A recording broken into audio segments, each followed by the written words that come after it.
because you're making it about you. You know what I'm saying? So it's like, it's about me. Like, why didn't Dylan share my second song? He shared my first. Like, you know what I'm saying? You start to think crazy. Oh, my first show had 400 people. Why does this show have 50? Do they not like me anymore? Am I doing something wrong? Oh, blah, blah, blah. And it's like, surrender your ignorance. Like, this is way greater than me, simply for the fact that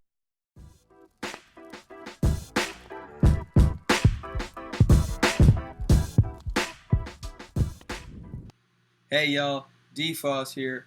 My goal with this Limitless Theory 360 podcast is to connect you with the very people that have positively impacted my life and will continue to impact thousands of others by providing education-based and actionable techniques to creating a limitless perspective on life. So my guest today is an old high school football teammate. We go back to freshman year of high school, played football together, sophomore year Spanish class, gym class junior year, and like a crazy, unforgettable senior year football experience. I know him as Pterodactyl. His friends and family probably know him as Chris, but the whole world's going to know him as the songwriter and the music artist Supreme Scribe. Chris Correia, what's good, brother? How you living? I'm doing good, Mr. D-Force. How you living, bro?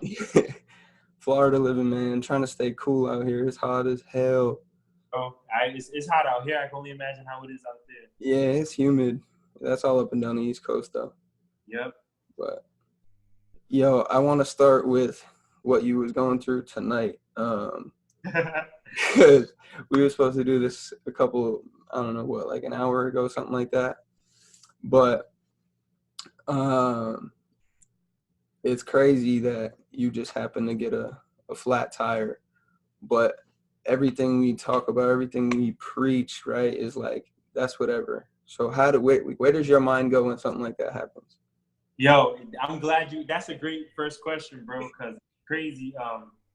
You know, I'm starting the day, whatever. How I approach work is always like, I'm going to come, keep my head down, grind so I can go home and do what I want to do, right? We talked a little bit about that before we went on air. And like, so I'm driving, Amazon's wilding. I work for Amazon, by the way, guys. The grind is real. Scribe himself is in the Amazon warehouse. I get my stuff late, bro. So I leave late. My area that I'm delivering is like 45 minutes away from the station.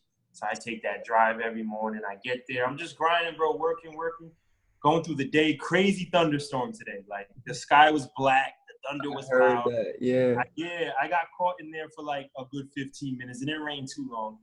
So, you know, whatever. All right, word. I'm wet, whatever. We'll keep it working. Then I'm done. Call my job. Yo, just finished up. They're like, come back, man. You're good. I start driving away. I don't even know how I caught a flat, but I did. I get out the check. I'm like, yo, that's flat. AAA comes. My job comes with another tire. They fix it. They put it on. I'm pretty upset. I'm not gonna lie. Like, I try to stay calm and cool, but I'm just like, this is bull.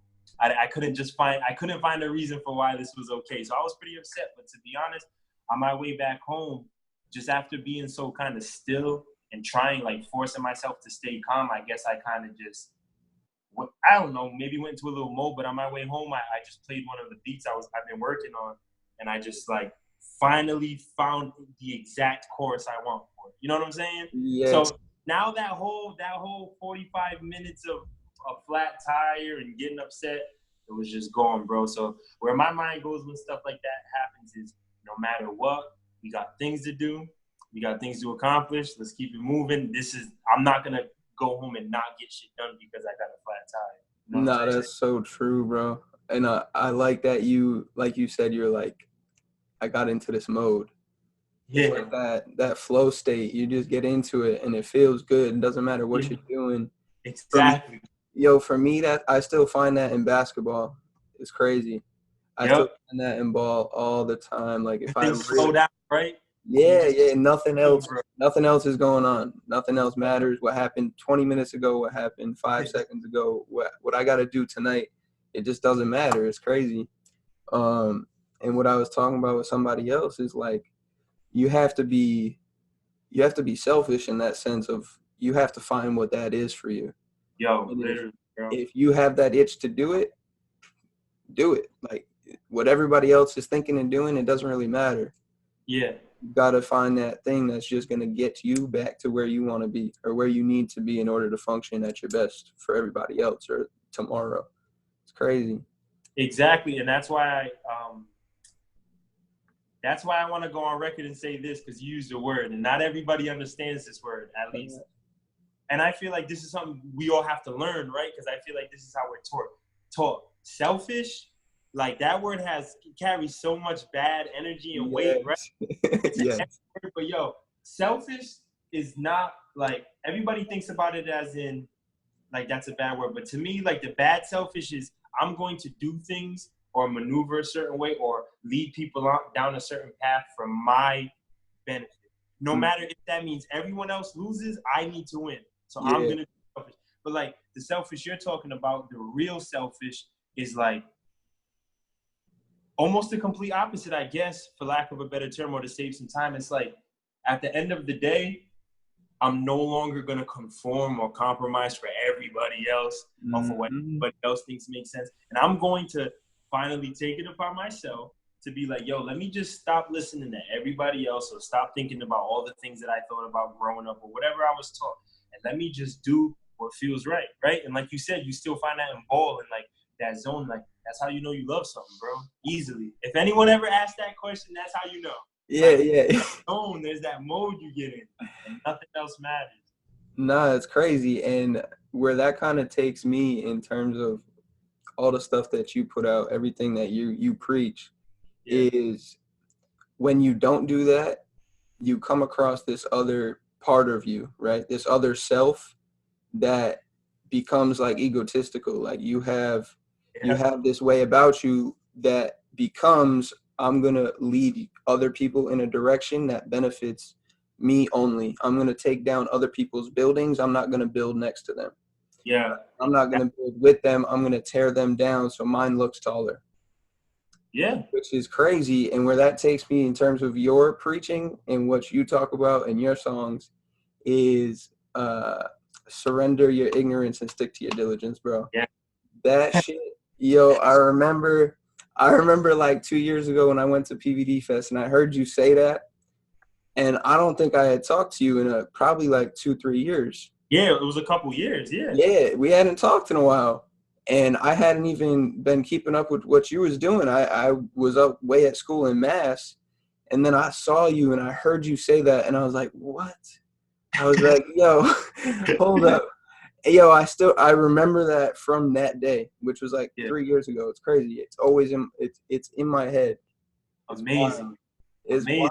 And that's when we started to like rekindle and talk and chat and like realize we were both going down the same kind of like path of, you know, trying to spread positive vibes, do good things, and do something for ourselves, not just, you know, get a good education and get into a job that, you know, pays such and such, and 45 years later end up in a place where we weren't selfish enough to do something good for ourselves, right? Yeah. You don't want to look back and complain or regret or like be mad about things that you could have controlled but you didn't, and now it's long gone. And it's crazy because when we came across each other, like especially on Instagram, when we started to talk more and more, like after.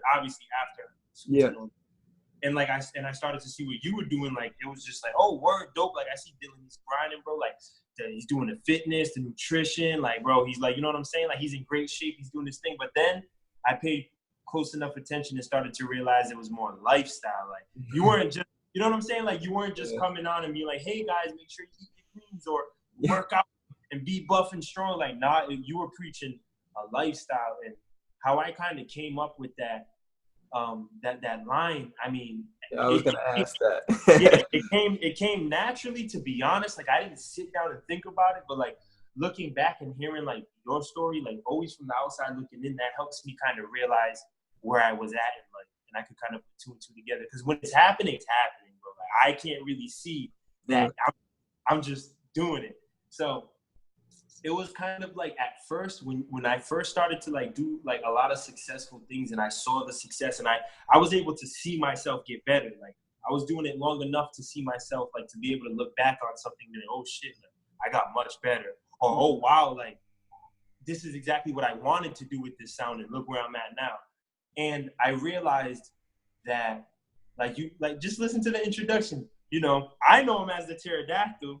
You know him as Krillin. And I started to realize there's different worlds.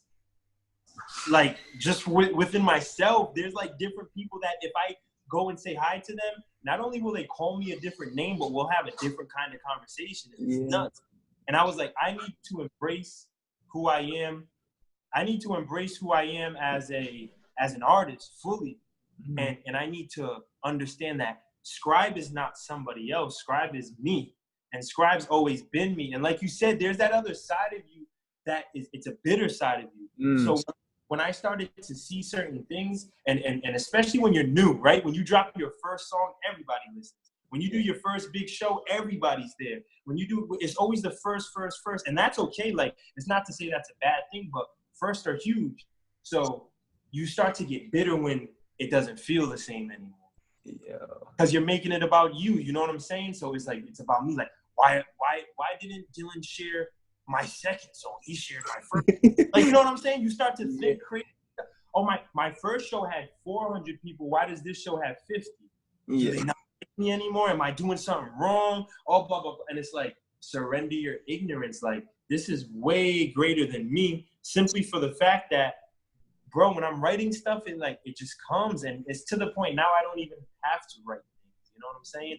It's like I've learned how to experience life, and I learned how to stay composed and stay cool and not like just fill my head with junk. And that's what I've been doing my whole life. And it's not a bad thing. I think we all do it, right? Yeah, it's kind of how we're brought up. Like, there's always somebody telling you plan B. There's always someone telling you, you sure you want to do that? I didn't even know you did that. Oh, wow. Oh, didn't you? What happened to this? What happened to football? And it's like, if I was to listen to half the people who put their input, right? Well, like what I hear, not at all, bro. Nah, I'm still a crazy man to some, you know what I'm saying? But at the end of the day, surrender your ignorance. Just realize that, like, you got to do things for yourself, bro. Just like you said, like, it really has to be because you love it. It has to be with purpose, or you're never. I don't care how talented you are, bro. Like you said about Florida too. Like, if you have a good mind, you'll always stay out of trouble. But if you're doing things for the wrong reason, I don't care how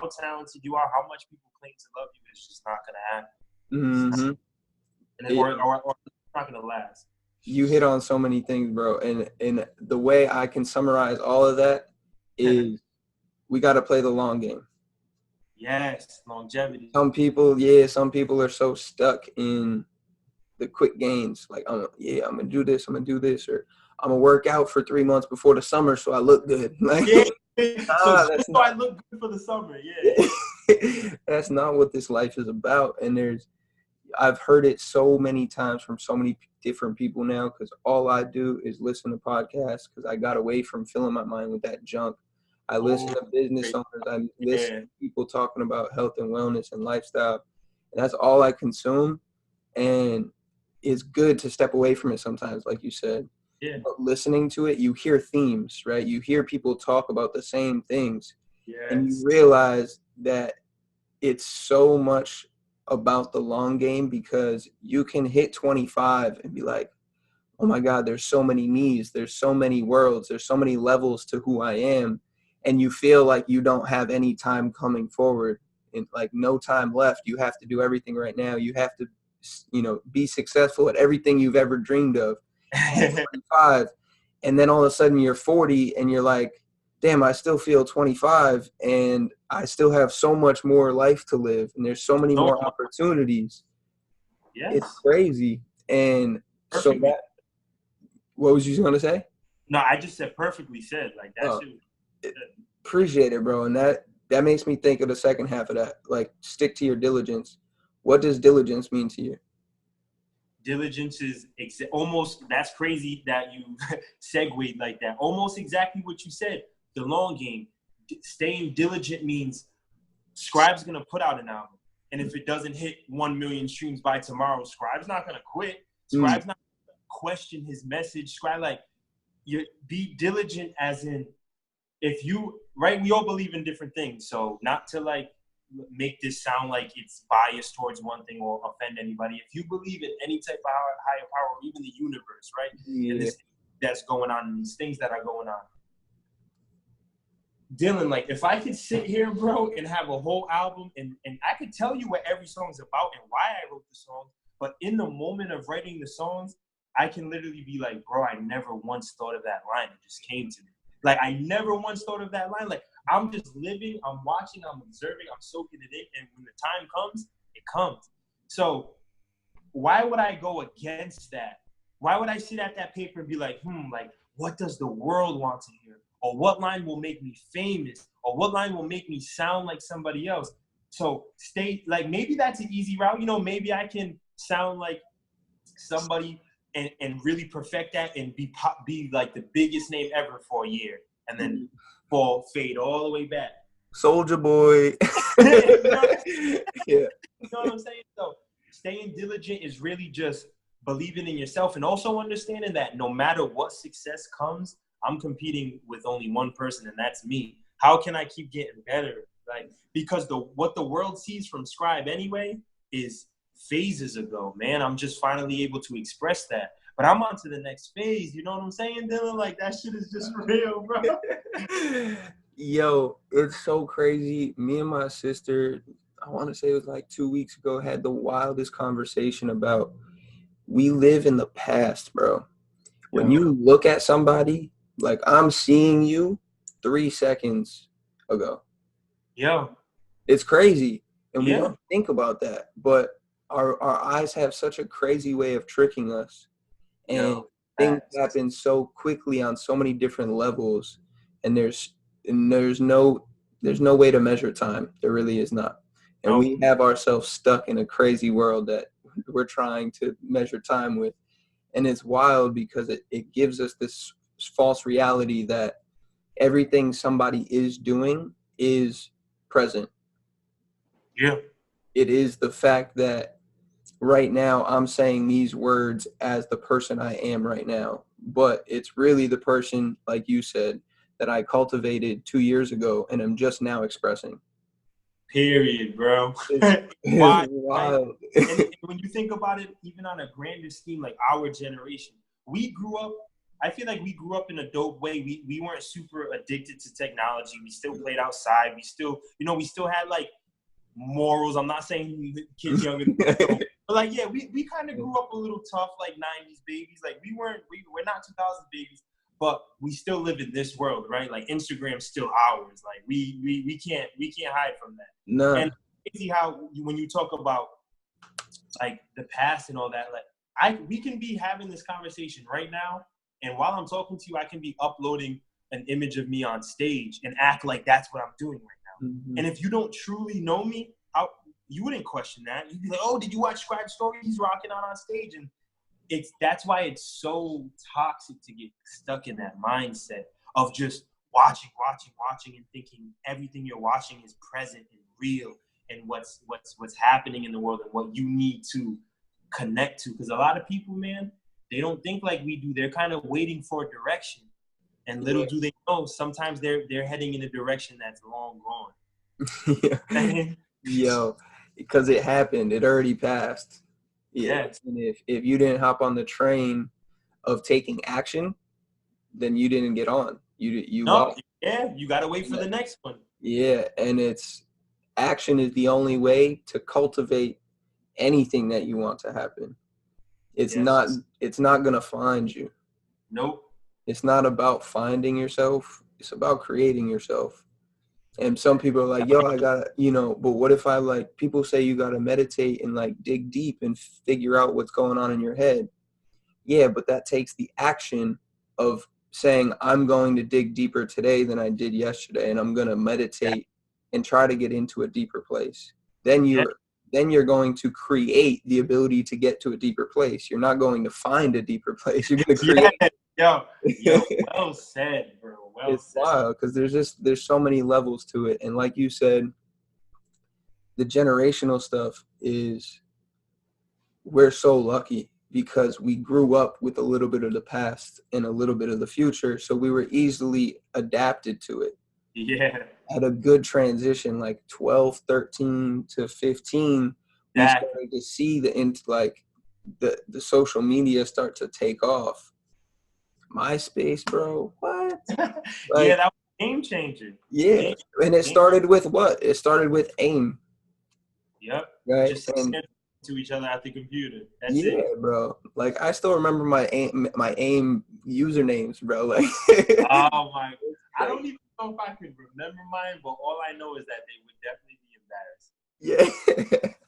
They would definitely all mine were basketball related. But definitely. I could see that. You know. But it's crazy, bro. There's just so many levels to this stuff, and our ability to transform our minds and cultivate new mindsets just allows the people in the future to go beyond and to evolutionize that, take it to a grander scheme, take it to a better level, and hopefully help more people on a bigger scale. That's the goal, right? Yeah, it's just to provide impact in a positive way. Always. Because there's so much negativity and there's so much other crap going on. It's just so much fake, Dylan. Like so much fake, bro. Like, and people are just. I feel like at this point, like I'm not one of those. Listen. Go. Take the mic. Go. Thought process, right? So like, you get what I say when I say I'm not a conspiracy theorist, but I definitely think off the deep end. You know what I'm saying? So I don't want to sit here and be like, oh, everything's so fake and everything's so like, there's this like giant scheme behind it all. But I'm starting to really, really, really believe at a certain point, people are just okay with being fed false stuff. They're just like, yo, it's cool. Yo, it makes me feel good. Like, I don't care if it's fake. I don't care if that's just not, he doesn't care about his fans or blah, blah, blah. I'm not saying that's important, but like, I'm just starting to really see people starting to accept like less and be okay with it just because for right now, it makes me feel good. So I'll worry about it later. And that really throws me off because I don't know when we took that turn. You know what I'm saying? When did that start to become the reality of just like, I'm just going to exist and whatever happens around me happens? Like, nah, bro, like crazy. Everything's, I don't know what your perspective is on energy, but I'm assuming we have a very, very similar thought process on that. Of course. In the sense that, yo, it's eternal and it's in every single thing that we do, that we say, that we act on, that we are. And you have the ability to change that energy around you. Always. There's always a way out. There's always an option, a choice. Like, there's never a situation where you can't go up. No. Ever. Whether it's the lowest low or the highest high, it doesn't end. No. It's infinite. There's an unparalleled just existence to everything, and there's two ways to go about everything. Definitely more, but at least two in every situation. Exactly. But I mean, it's wild that we got here from East. From East, bro.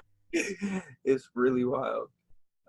Because I mean, thinking back on it, we weren't having any of these conversations. We weren't talking about this stuff. We were doing the stupidest crap 6, 7 years ago. Yeah, and we thought we were so grown, bro. Yeah. Yeah, right? You get to 16, you're like, bro, I'm driving the whip. I'm with everybody else. And then you hit 24 and you're like, damn. Yeah. I didn't even get nowhere yet. Like, the ball just started rolling. And then, like I said, you hit 40 and you're like, wow, this is crazy. I've done so much.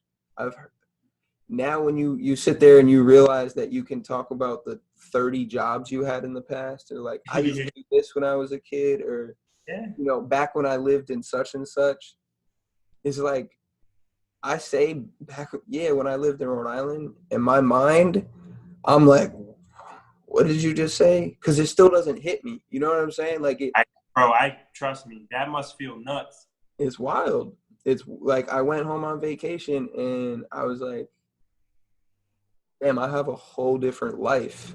Yeah. Like, none of this is, I haven't seen this in a year None of this is who I am or what I'm doing on a daily basis. And it's wild because we all have opportunities. Yeah. And that must be a crazy feeling, you know what I mean? It really is. It really is. But I still always consider that home. That's always home. That's always stomping grounds. I mean, I don't think I'll ever live there for a long period of time, but that's always a dear place in my heart. It built us. Yeah, exactly. You have to give, just like all the greats in ball, right? You have to give credit to the ones that came before you. Of course. And you have to give credit to the places where you've been and the people that you came from and were a part of. So it's wild. Speaking of Prov and Rhode Island, you just got interviewed with WBRU, correct? Yeah, WBRU, correct. Yo, how was that? And what led to that? Like, was that surreal? Was it just like we talked about before? Was it a cultivation of stuff that happened in the past and it just started to come to fruition? Mm-hmm. And how do you put yourself consistently in these positions to succeed and be recognized? Because it's not easy, and you're definitely doing it the right way. So, great way to word that, bro. Set me up perfect. So it was definitely like a cultivation of things. One of my big homies, Chip Douglas, he's on WBRU every now and then. Like, he'll make guest spots, or like when he's throwing a show, he'll go to the studio, the radio station, and plug it in. He's close with the DJs that spin over there. But so when I'm going to WBRU for this interview and stuff, I'm expecting to see some familiar faces. But what was awesome was that I saw not one familiar face. And I guess it was the team they have over at WBRU, a bunch of Brown students that go to the Brown University. And they're running a guy named Christian. He's starting to like kind of run this media outlet through there. So so the first two people that were on there, at least to my knowledge, were Storm Ford and Trav Black. And those are two dope artists from Rhode Island that I've done shows with. And I guess I was the third installment. And when I went there, man, it was super dope when you've built enough of a reputation or you have enough of a catalog where people can like do their homework on you. And then kind of like when you come there, they're ready for you. That's different, you know, rather than just, so explain yourself. So who are you? So what does this mean? You know, like I'm slowly but surely starting to get there. And why I feel like I'm seeing these opportunities now is, as crazy as it sounds, like this year is the first year I have to admit that I honestly and truly can say I 1,000% dedicated myself to this, you know, like no more compromising, no more doubting, no more like playing the background just because, you know, like not trying, I don't want to step on anyone's toes, or I'm the humble, quiet guy. Like, it's like, now it's like, no, like this is 1,000% what I want to do, bro. This is what I'm working for. I'm not going to back down to anything. So I'm working on a project now, and I just feel like the organized approach I'm having finally, rather than just doing stuff off pure talent, doing stuff off pure intuition. Because what I would do was I'll start working on a project, months pass by, I'm in a whole different mindset. So then I just start working on a whole nother project. But now I'm sitting down and I'm saying, no, I'm going to capture this moment right here.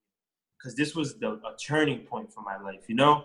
I wouldn't say it was like a huge low or anything, but I was putting myself in tough situations. And now that I look back, I feel like, I mean, I'm very self-reflective, so I guess I'll always end up saying this, but it was self-inflicted, bro. I could have did things better, but I'm not going to regret anything, and I'm not going to beat myself up, because those things I was going through, I was going through them for the first time. So how can I get mad at myself?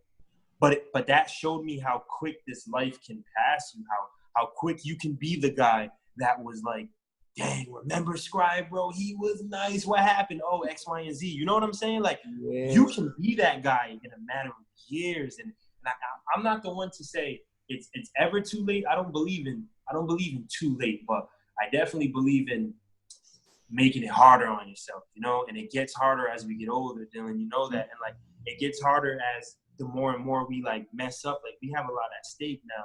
So a mistake can be a mistake, but just being reckless, like we can't do that anymore.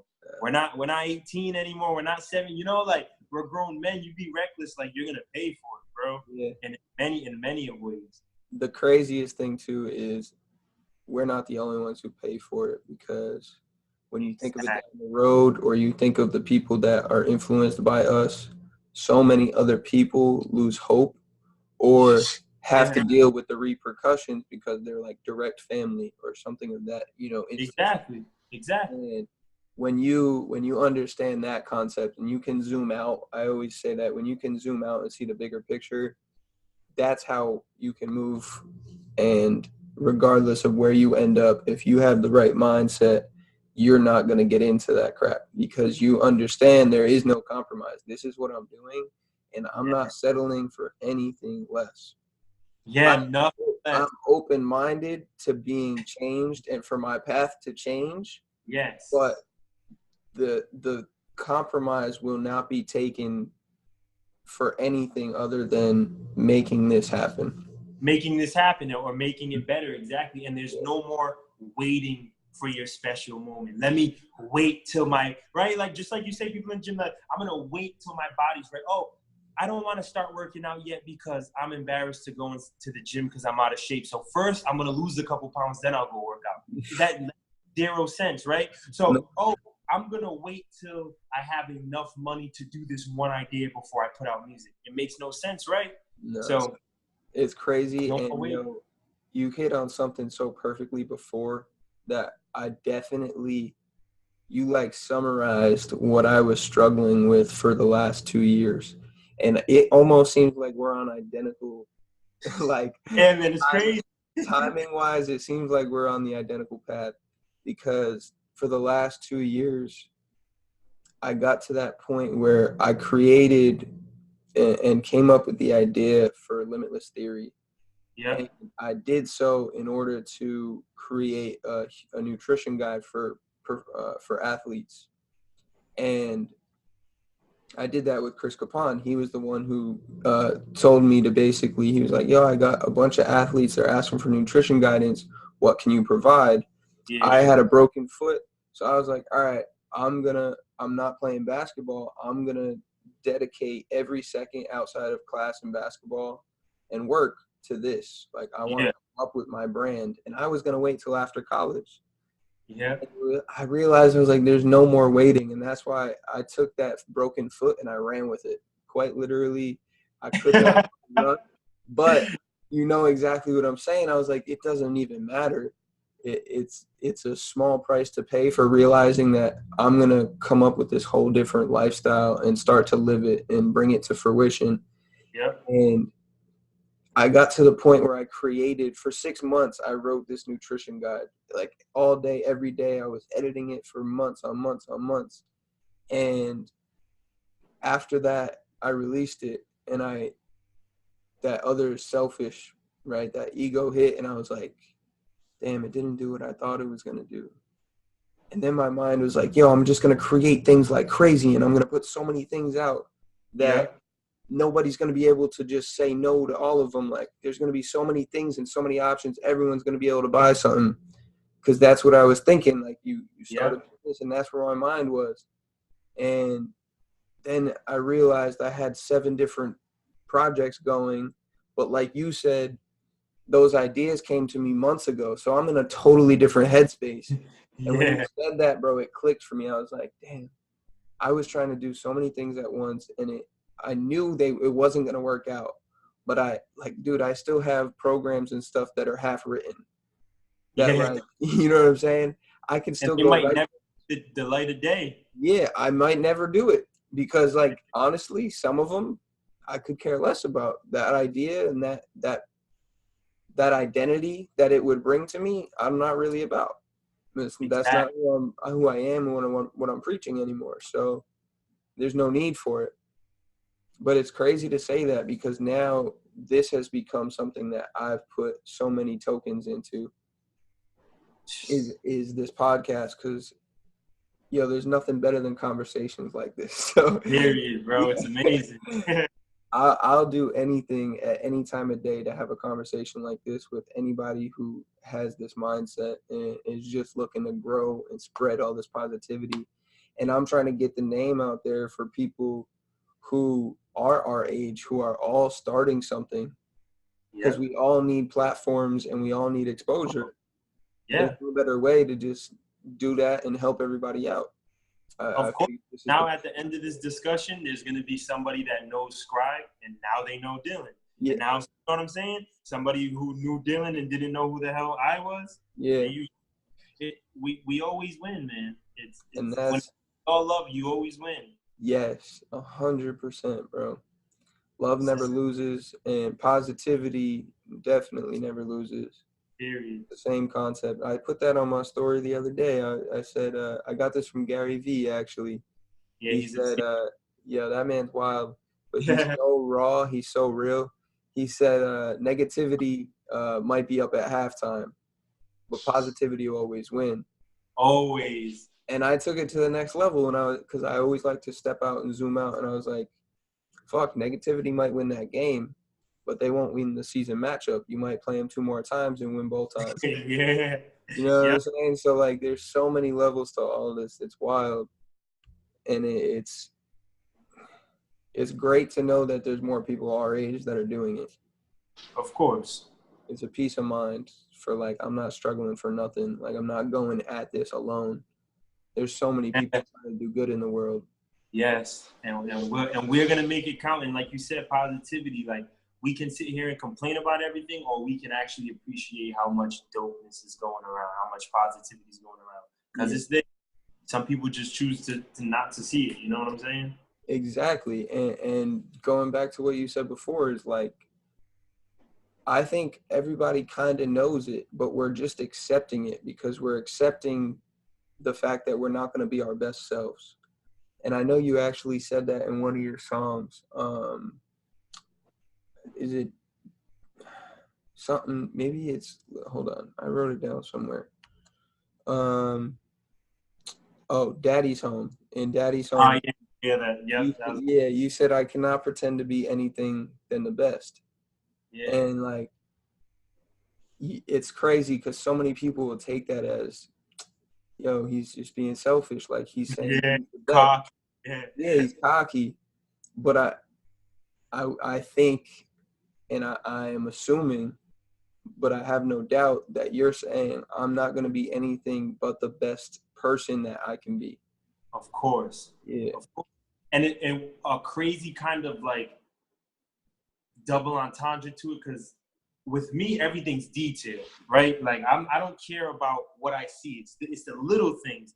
So when I say something like that, it's the main message is always, of course, like, I'm going to be the best I can be, and I'm not going to, like, I'm no longer going to accept that. I'm not going to come home. There's no more nights coming home like, wow, I could have went harder, or damn, I should have spoke up, but I didn't. You know, no more of that. But also, it's funny because people paint this perception of you based off what you do and how you act and how you look, everything. And sometimes I like to, like, play this game where I kind of feed it, because everybody wants to tell you something until you start believing it, or until you start actually doing it, and then it's a problem. So it's like everybody wants the underdog to win until underdog's the champ, right? Mm-hmm. Then it's like, oh, he had the belt for 5 years. This is boring. But, like, before he had the belt, everybody loved him, and it's like nothing changes, right? So when I said I don't want to pretend to be anything less than the best, it was just like, it's just funny to think like that because it's so true. But at the end of the day, I'm going to just be the best I can be, because no matter if I'm at the top, the bottom, I'm in the middle of the pack, I'm struggling, I'm winning, there's going to be a group of people who have a problem with what I'm doing. Yeah. So it's like, I realized that this success is just, it's perception. Like, you may be so successful to everybody in your hometown, and that means so much to you. Then here comes this guy who rolls through in a Lamborghini, and he's looking at you like, what? Mm-hmm. Like, you're that's success to you. Mm-hmm. So just like we talked about the infinite, like, you can't max out on an amount of money. You can't max out on an amount of cars. It's just endless. Like, we can't look at it like that. So I'm not going to pretend to be anything less than the best, bro. I'm going to be the best me, because everything else is just kind of a figment of our imagination, honestly. Like, yeah. Like, there's no way I could ever be the best rapper in the world. Like, the whole 7 billion people are not going to sit at a conference and be like, yeah, I think it's Prime. Definitely that guy. Yeah. It's not going to happen. It's like, all right, a little noise for the guy on the right. Yep, all right. And guy on the left.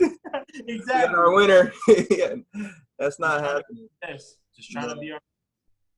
It's so true, bro. And it's crazy, too, that we have such a wild opportunity. Not only, I get this from Gary Vee, too, bro. Not only do we have a crazy opportunity, the fact that, like, we were born as humans, and this crazy 400 trillion to 1 chance that we became that. But the fact that we were also born into a life in the United States where culture is, we have the #1 culture in the United States in terms of the impact that it has on the world. It's not the best whatsoever. It might be the worst. But it in terms of our ability to be on a big scale and impact people all around the world, we were given the best opportunity being born in the United States. Easily. It's not even close. And so many people, bro, just write that off. They don't care. They don't take advantage of that. And it's crazy because that just speaks to the fact that they don't want anything more than the lies they're being told. Yes. That's a cool reality for them. They're going to live there and they're going to be mediocre forever. And I feel like the thing about Americans that makes them that way is it's the gift and the curse of America. Yeah. I feel like in America, you can see, if you literally never leave America, you can still see anything. Everything. Because we take other people's cultures and we just slap them in our country. Like, oh, different foods and different types of architecture and all this different types of arts. Like, bring it to America. Bring it to different looking people, different colored people. Like, you don't have to travel the world to see that. It's right here in America. I'm a first generation American. Like, my mom's not from this country. You know what I'm saying? Like, I have about 10 or 11 aunts and uncles. All of them are from Cape Verde. And when I went to Cape Verde, it was actually sophomore year. I was 15, and I remember being mad that I was going to miss the two-a-days, Hell Week. Remember Hell Week, bro? I was mad because I was like, do I remember Hell Week? Yeah, of course I do. Of course I remember. Traumatized, bro. Exactly. But I was mad because I'm like, this is the year after being a freshman. I have to earn a spot, right? I'm going to have new coaches. Coach Tori's going to see me. Like, I'm mad. But when I went to Cape Verde, it literally changed my life. And I was watching kids listening to Eminem. They were listening to I'm Not Afraid. Yeah. Like, bro, that song was a whole year old. That was like to us, that was last summer's hit. And I'm just sitting there and I'm like, that's what it is. Like, America gives, like, there's kids that don't speak a word of English and they can sing you that song. Like, that's, like, America gives them hope. And it's like, you see kids grow up there and it's like, well, what are you going to do?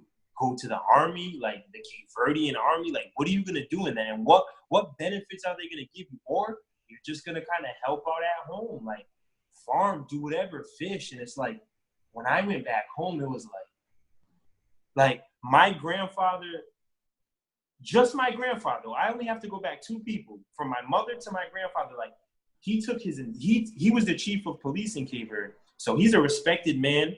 You know what I'm saying? He's not rich, but he's fine.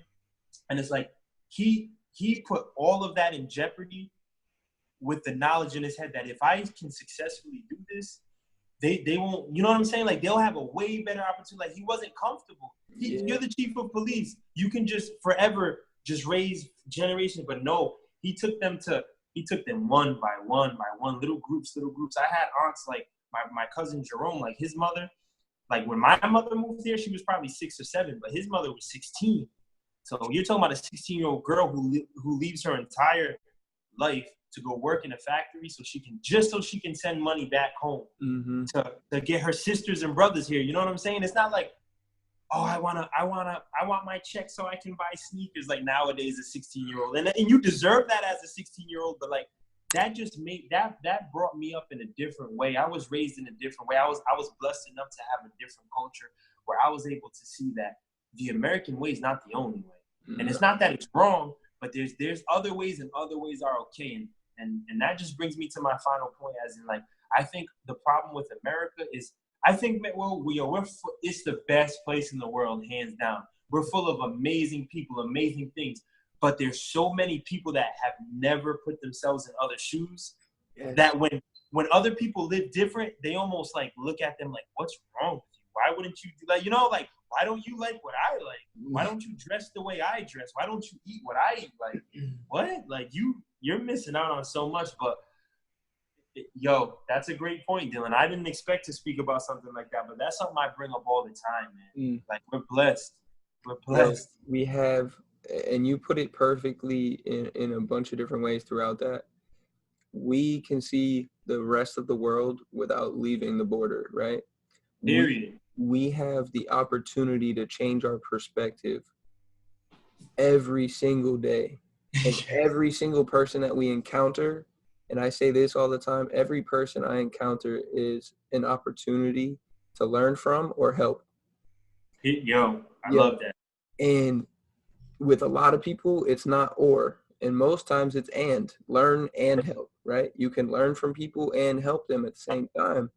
And that's another thing. The intro to this podcast talks about bringing a limitless perspective to people. And Limitless Theory is a fire name, by the way. Thank you, if you've done anything right so far, you definitely got the branding down. That just has a punch to it. Limitless Theory, bro. Fire. Thank you, bro. I appreciate it.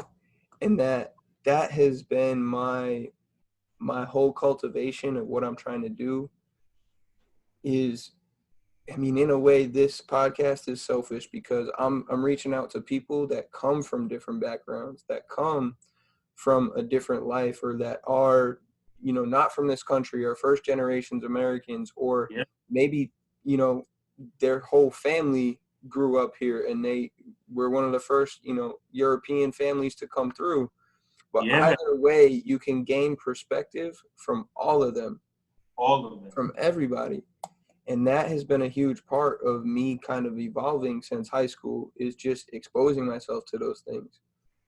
The culture of the food, the music, the rituals, the people, the language. Like, there's so many things that you can take from it. And I think that has helped me tremendously. And that's why it's cool, like, definitely going to East. That played a big part in it. I tell people that all the time. It's so cool how many types of people I met there. Like, people. Yo, that's fact. East was very diverse. Yeah, and I loved every second of it, bro. But I was that kid walking around like, you don't like what I like.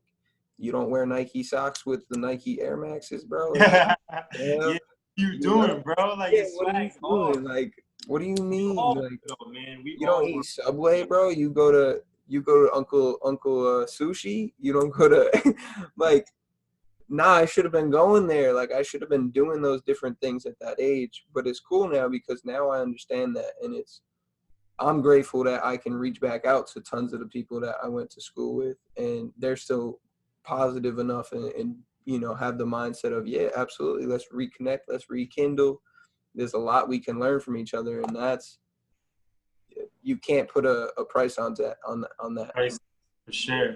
Priceless, for sure. And it's something that we could never even wish for because you can't understand it until it happens. Like, that's how I know when things are like special and meaningful. Like, there's nothing in this world that's really worth that's that important. Excuse me. Where you could just sit back and just wish for it. Like, everybody's just like, oh, I wish I had this amount of money, or I wish I had this car, or bro, like, never once in my endeavor in life did I just always want an opportunity. And to be able to see what's going on. Like, if I fail, that's okay. I'm not praying to succeed. But I need to know, why did I fail? Like, what was wrong? Like, what did I do wrong? Like, because nothing's just the world has it out for you. Nothing's ever just as simple as, oh, these guys hate me. Things are out of our control. Sometimes people do messed up things, and they try to make life harder for other people. I understand that, but just growing up, bro, I just really realized that I could take a lesson out of anything. Like, why would I sulk? Like, if it's not over, then we keep it moving, Like, why did that happen? I just don't believe in, oh, this happened, my life sucks. Oh, this happens, I have the worst luck ever.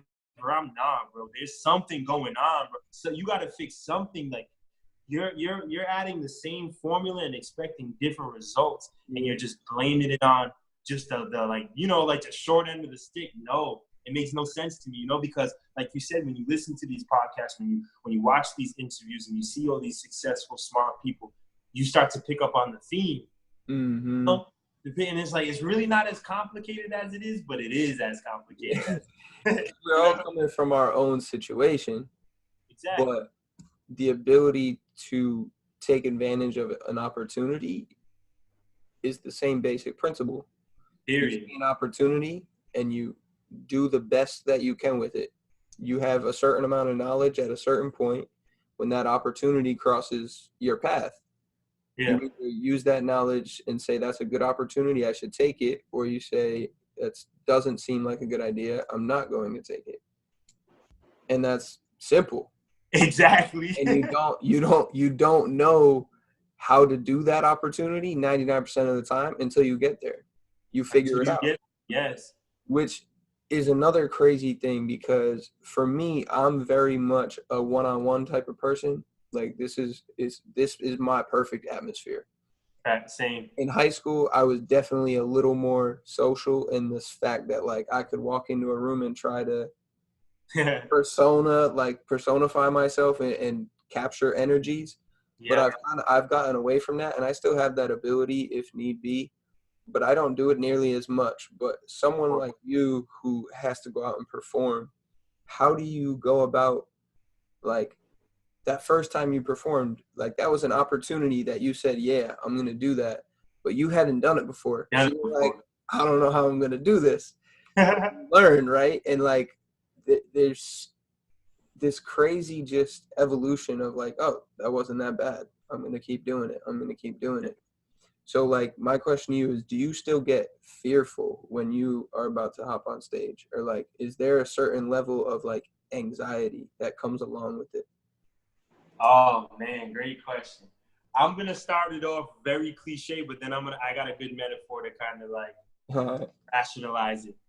When I first stepped on stage, it just happened. It was natural. It came to me. It's just like me being like, yo, Dylan, do you remember the first time, like, you knew you loved basketball? No, bro. You just had a ball in your hand. You were dribbling, shooting everywhere, playing, being Kobe Bryant or Allen Iverson in your own head at the YMCA when you're a kid. You're just like 3, 2, like, it just happens, right? Same thing with football for me. Music, it just happened. But I definitely was just nervous for many reasons. Are they going to like it? Am I going to mess up? But to be honest, as shy as I was growing up, although I always was, like, funny and outgoing, there was a shy side of me too. Yeah. I never feared other people. I never feared, like, oh, they're in the crowd and they're watching me right now. Never feared that. But I did think, will they like it? Does it, like you said, kind of like adjusting to the scene. So, like, sometimes I would be chilling at a venue before I performed, and I would get so far into my own head that I would be like, should I even do this song? Because this crowd doesn't seem like they're like that kind of crowd, And then I just kind of graduated to Scribe's going to bring Scribe. And whether you love my content or love my music or not, that's not really what we're here for. We're here for an experience. Mm-hmm. Like, you're going to leave and you're going to be like, yo, he's talented.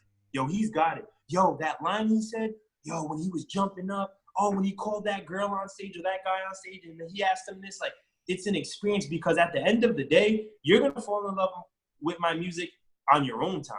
Whether you do that or not, that's on you. You're going to sit down, listen to it when you're in the gym, when you're doing whatever you do and you're relaxed, and you can actually take it in. But when I'm performing, it's more about the experience. So over time, I just learned, like, I'm going to go up there and I'm going to interact with people. This is not a whole, hey, look at me. This is my song. Bob your head, jump around and like my song because I'm cool and I'm popular.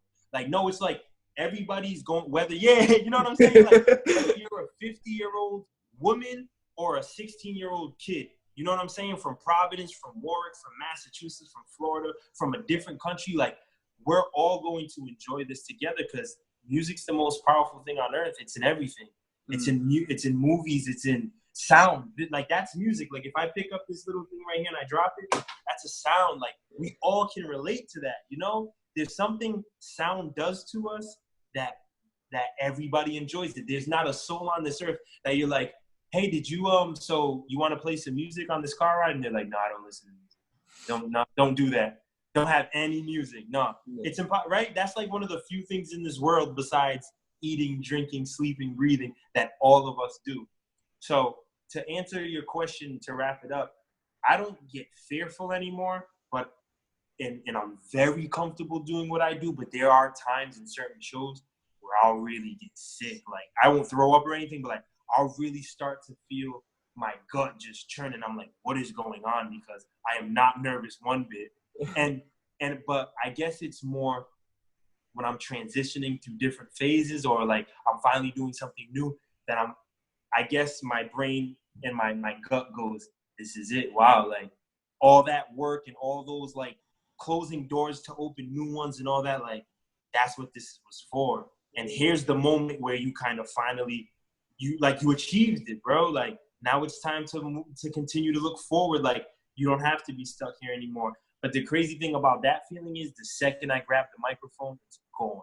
Like, really quick story before you get into what you have to say is like, there was this one show I did where I was seconds away from puking for the first time before a show. Like, I just felt my mouth get watery. I wasn't nervous, but like something in me was like, oh my God. And like, I could feel my mouth watering. And I was like, oh, I'm going to throw up. Like, this is terrible. And like, the host was taking way too long to introduce me. So I'm like literally on the verge of like, am I going to make it? Am I going to make it? So when I heard him call my name, I run up to the stage. I grabbed the mic from him. And when I grabbed the mic and I picked my head up and I was just grounded for a second and I realized, okay, you're on stage. There's no more waiting. And then I saw everybody looking up at me. It was like, gone. Just like that, bro. Just like that, bro. Crazy. I could never put a reason to that, but it's just what it is. Yo, it's crazy because and this is my fascination with the body is, yo, it's wild that gut feeling, right? It's like, nah, it really is a gut feeling. Like, what is going on in your gut? Mm-hmm. Real quick, I'll allude to that is on a scientific scale, right? You have thousands and thousands of microbes, little ass microbes that live in your gut. They break down all the food, right? Yep. And there's so much energy within those microbes. You have more microbes in your gut than you have human cells in your entire body. So we're almost more of that than we are human, right? And it's wild because, like we were talking about before, everything is energy based, and whatever is going on is going to conflict, right? Like, water boiling is just a bunch of fucking water molecules bouncing around. Yeah, like, oh, why is this happening? Yeah, right? So the same kind of things happen when you're about to go through an energy experience, like something that it's new, it's something that's unprecedented, and you literally start to just bounce all those, they start to gain energy. There starts to become this gravitational pull within your stomach, and that quite literally creates that turning of your stomach, that gut feeling of like, I might throw up, I might not, I don't know. Yeah. It's crazy that, like, that's where my mind goes, and that's how I try to connect our reality and what we do see, hear, smell, taste, and touch to what's really going on like the cellular level, the quantum level of this whole bigger picture, bro. You need to send me this video so that I can go back to that. That was okay. I need that. I need that clip. If you're editing, at least send me that clip. So that I'm going through an experience, so I'm questioning something, I can remember what you said, bro. Because that's real. And I'm not gonna write this in stone because I'm not 100% sure, but like I'm pretty sure like didn't some ancient cultures believe that the brain like resided in the gut like because of those feelings they got from their gut? Yeah, our gut can function completely entirely. If someone were to cut off your head, your gut could completely function for months. Bro, It's easy. how crazy is that? Oh, you know how much reading I'm gonna do today because you just told me, bro? You know how much reading I'm about to get done? Oh, it's wild, man. That the microbiome in your gut is quite literally related to your whole nervous system. And that's how I think of everything from an energy and like nervous system standpoint. Fear is a product of the nervous system. Being violent, product of the nervous system. Anxiousness, depression, all of those things is just a product of the stresses you've gone through and how you've dealt with them, and if they are still with you or not.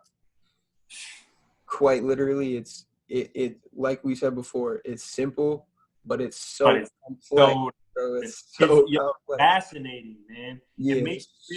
It makes you really want to enjoy life and dig as deep as you can because this is a crazy experience, man. Like we're here, right? Just like you said, like think about the chances of just being here. Like even the chances of, although we already went to high school together and we're friends in high school, the chances of us just doing this right here is slim. That's crazy. Super slim. Like it's insane. It just goes back to allude to the fact that we're in a great place of opportunity because of the time we were born and because of the place we were born. And we're definitely blessed, and it's unreal that, like you said, we ended up here. We're having these conversations, and there's so much more that we don't know whatsoever. There's more that we don't know than we do. So much. Crazy because we feel like we know so much. But that kind of brings me to my last question. But before I ask that, where can anybody who's listening to this podcast, where can they absorb you as a person, your music, your life, anything and everything that you have going on? Where can they get that? So at any social media platforms at Supreme Scribe, you guys don't know how to spell that, and I'm sure it'll come up in the video, but at Supreme Scribe on all platforms. The music right now is on SoundCloud, and that's soundcloud.com/Supreme Scribe. Okay. But I'm currently, just like we talked about before, it's dope how things just end up coming together. We just talked about, you asked me a question that I didn't really get to answer directly now that I'm remembering it.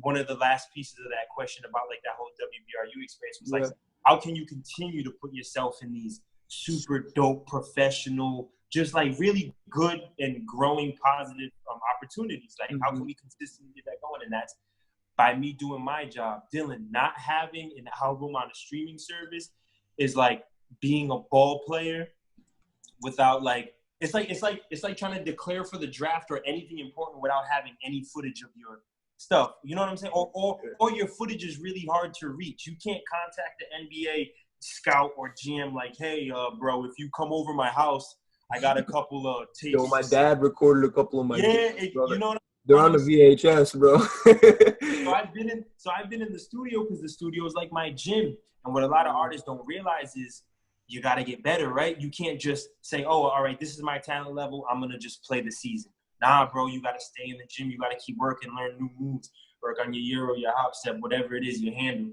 And it's like, that's what I'm doing right now. I'm playing with these sounds. These are my little go-to moves, you know? Like, this is my little step back jumper that I'm developing. And this is my, you know, like, I got to get to the rim a little better. It's the same thing with songs. And one thing I've been doing is being able to say what I always said and with the, like, the swag and the bravado that I've always had, but with less words. So it's a little more digestible. You know what I'm saying? So I'm not taking anything away. I'm not watering anything down, but I'm able to, like, not be stressing, like, because I'm a poet and I'm a writer at the end of the day. So it's almost like a challenge to me. I want this to be complicated and I want to use crazy words and crazy flows. So now I'm a little more focused on the flows and the thing. So right now, finally to answer this, by August 30th, that's on wax now. I'm being brave.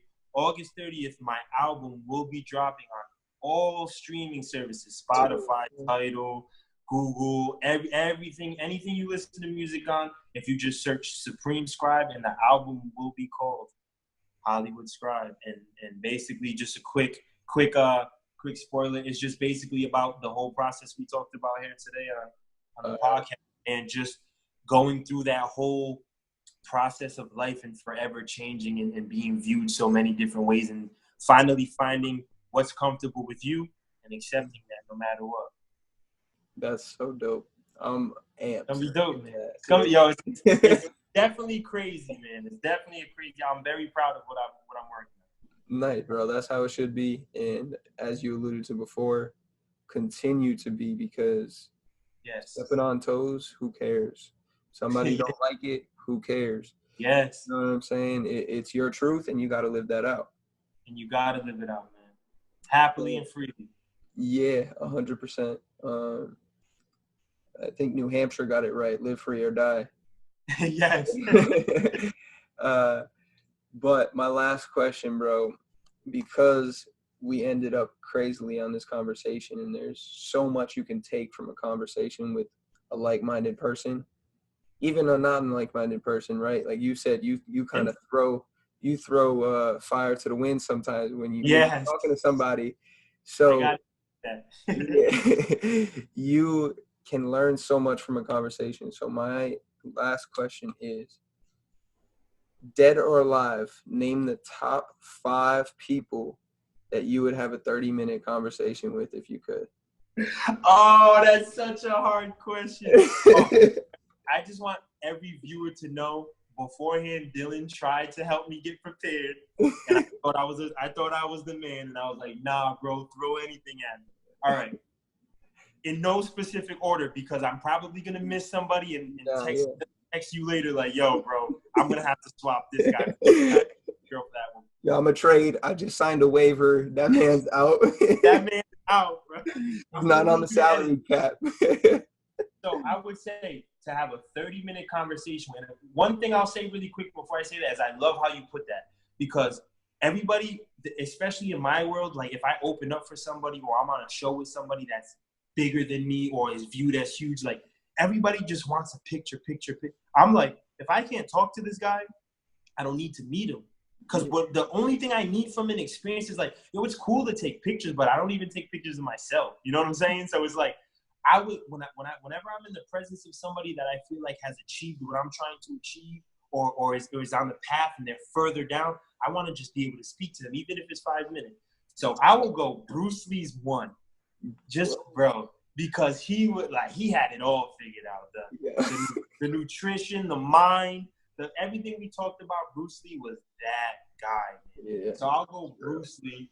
I'll definitely go Malcolm X. And I would say, obviously for the obvious reasons, but the main reason I would say is because he went through so much defeat before he was great, before he was viewed as what he was. He went through so much defeat and being looked at as like a petty criminal, a no good. You know what I'm saying? Like he was told in like 5th grade by his guidance counselor, like, oh, you want to be a lawyer? No way in hell that'll happen. Nah, never. You know what I'm saying? Mm-hmm. So it's like, so to hear his story and like what lit that fire under him, that would be amazing. So Bruce Lee, I would say Malcolm X. Oh man, I'll throw a musician out there so we can keep this moving, because I'll think all day. So I got kind of like an activist, a kind of philosopher. I'll throw a musician out there. As crazy as this sounds, I would want to speak to DMX, man. DMX, somebody who kind of is a poster child for that duality, that good and that ego, you know, like he would have one song where he's preaching the gospel and then one song where he's talking crazy or reckless. Reckless. So it's like that, how he balances that, or how he views himself and how he views life would be crazy. On top of like DMX was the first hip hop artist ever to have 5 #1 albums in a row. And not everybody knows that about him. So that's a smart guy as well. You know what I'm saying? Two more people I'll add is oh, Dylan, that's tough. It's ruthless. It is. And I'll throw an athlete in there because we both like sports. Yeah. An athlete I would love to speak to without being, I'm trying not to be biased though, but this sounds so biased. Allen Iverson, bro. Allen Iverson, bro. So misunderstood. So misunderstood. So misunderstood. Going through what he went through, being an innovator, being somebody that like they literally looked at this guy and changed the dress code because they just didn't want somebody dressed like him to represent their league because he was so popular. Crazy, right? Crazy. Crazy. Till this day, that shifted a whole culture and like, but in a good way too, because it brought the fashion world to basketball. Yeah. All guys had to go, well, I can only wear certain things. How can I still be fly? So amazing, right? So that's you look at what happened with the Fab Five and what that started to bring, right? Yeah. And then the music industry got so involved with basketball, and that's American culture now is hip hop and basketball. That's like period. Yo, crazy. It's crazy. Yo, Dylan, when have we ever talked about the off season like we do now? When was the NBA ever talked about during the off season like it is now, bro? It's crazy. The NBA is huge. The players are running it too. That's the best part. That's the best part about that league, bro, is that they're in control. Period. Yeah, that's it. Period. All right, you got one more. All right, I'll make it a woman. If there was one woman I would want 30 minutes with, it would have to be.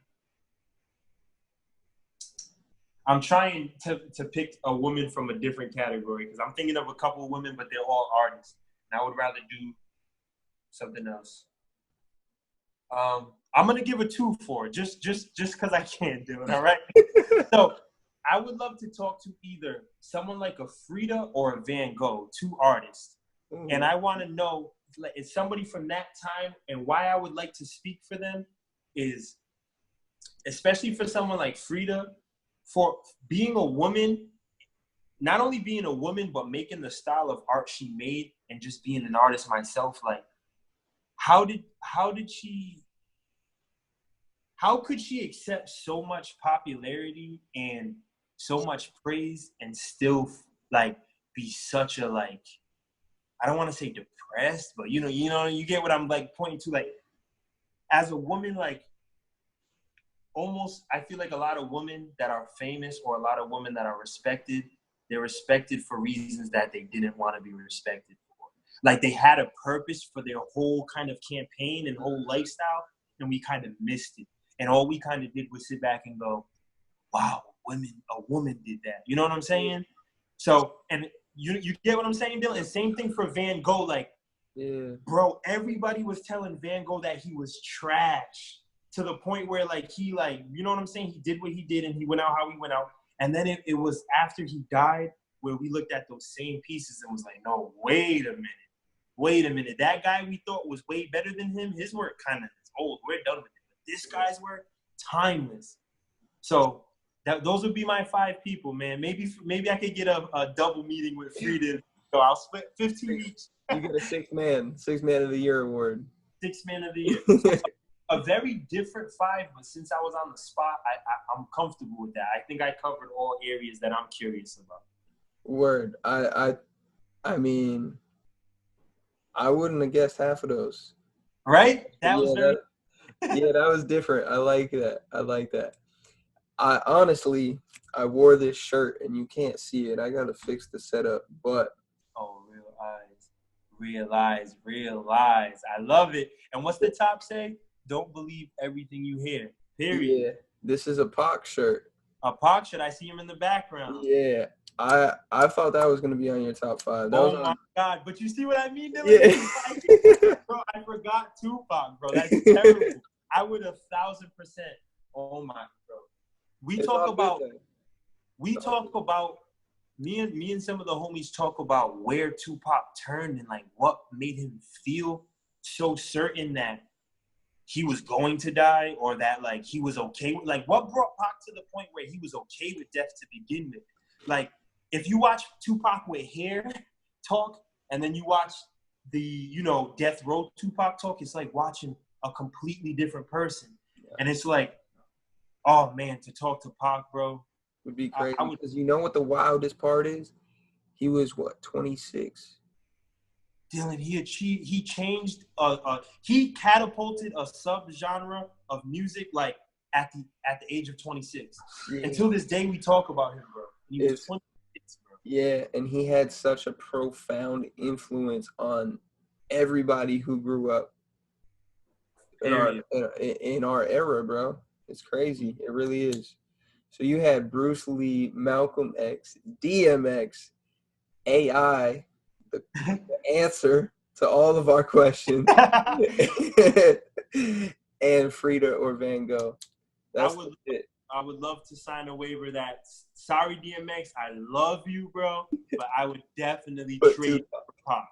I'll even throw some first-round draft picks in there just to sweeten the deal. But listen, man, that was a good one, Dylan. Nah, I appreciate it. You called me out because I knew I was going to do that. I'm going to forget somebody that's obvious because I'm going to think too hard. I had to. I wore the shirt, and I wear a shirt based on who my person is at the time. So, bro. Thank you, bro. I appreciate it. But yo, we definitely got to do this again. I'm super stoked about your album coming out. That's gonna be fire. Everybody, if you haven't dove into this dude's world, definitely do. Because all are welcomes. Yeah. There's definitely something to be learned, and he will provide a ton of perspective for you as we move forward. So yeah, it's cool. I can't wait to talk again, bro. Thank you for everything. I appreciate you. Bro, thank you for having me. This was awesome, bro. Even off the record, bro, you can call me anytime, bro. This was dope. I appreciate that. Until next time. All right, D-Foss. Have a good night, bro. Thank you. Peace out.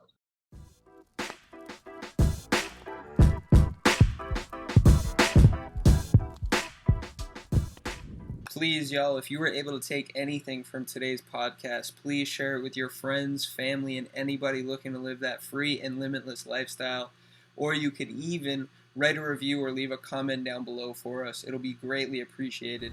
Also, the LT360 podcast is partnered with lots of awesome companies, and we do not partner lightly. These brands are all well approved from a moral, ethical, and product standpoint. So please feel free to do your research, but I do not think you'll be disappointed in what you find. Today's podcast is brought to you by the Limitless Theory Apparel Store. Limitless Theory Apparel will provide you with anything from dad hats, t-shirts, tank tops, beach towels, and duffel bags with high quality gear and a big purpose. So I dare you to read the product description on any of those products. They have real deep meaning in there.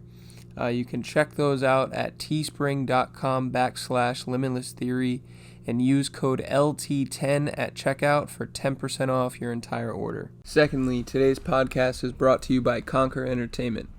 Conquer Entertainment is a platform that is revolutionizing the way music and all forms of entertainment is marketed, produced, and ultimately delivered to the end consumer. It allows artists to bypass the traditional label model, and it fosters a direct link between up-and-coming independent artists and savvy listeners with an ear out for great and new music. So check out getconquer.com to learn more. And listen, I'm the first one to admit that getting in shape can be hard if you don't know what you're doing. That's why we're partnered with findyourtrainer.com. FYT allows you to directly connect with a personal trainer that you can trust. You can work out where you want, when you want, and with the trainer that you want. If you are already a business owner or partner with shop.com, you will get either cashback at 5% or commissions at 11%. So if you want to learn more about that incentive and about that partnership, head over to shop.com and simply create an account and put in the email limitlesstheory3@gmail.com as the referral, and you'll be on your way to earning 5% cash back every time that you buy sessions from a personal trainer in your area through findyourtrainer.com. So don't wait. time to get in shape. Alrighty. Once again, this podcast is a reality for me, the guests, and yourself, the listener, because of these established partnerships. So please continue to support these awesome brands and people. Remember, we are, life is limitless. I'll talk to you next time. Peace.